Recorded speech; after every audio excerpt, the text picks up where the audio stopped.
Stay tuned to CNN. You can see Nick's full report later on Wednesday, which will be airing throughout the day. Well, let's get some more perspective on how this is all playing out in the Korean Peninsula. Of course, we're talking about those talks and what will take place. I want to bring in Bruce Klingner. He's a senior research fellow for the Northeast Asia at the Heritage Foundation.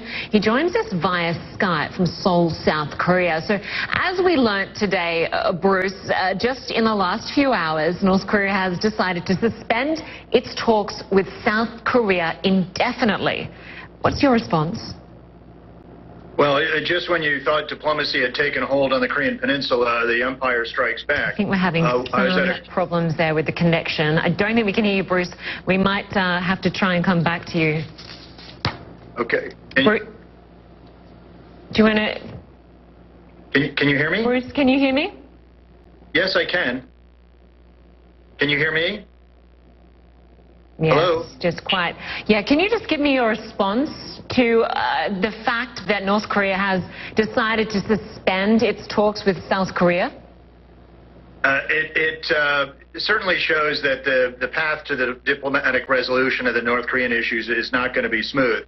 It's resorting back to the game plan that they had before Kim Jong-un's diplomatic coming out.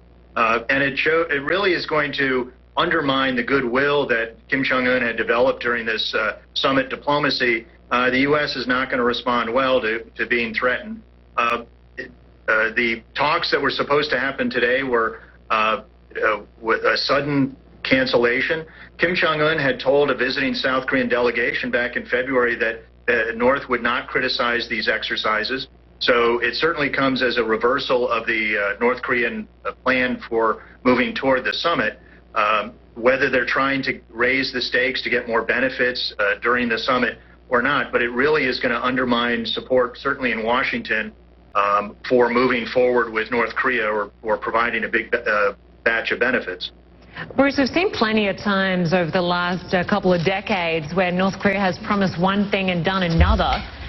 Can it be trusted here? Like, I mean, what should the Trump administration make of this? Well, there is a great deal of debate already as to how far forward to move with North Korea.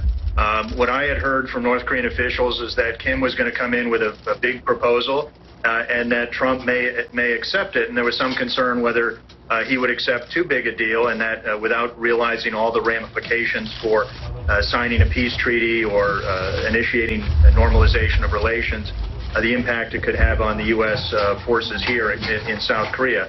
So, but now, with their threatening to cancel the summit over these military exercises, which they had accepted them before, it really is throwing a lot of confusion into the mix with only a month to go before the summit. We're just learning that before the Olympics in South Korea, that the Trump administration had made some sort of determination that it would evacuate personnel, families, American families from the region. And there were obviously fears that the region was spiraling closer to war. This is all just coming into us now. What do you make of that?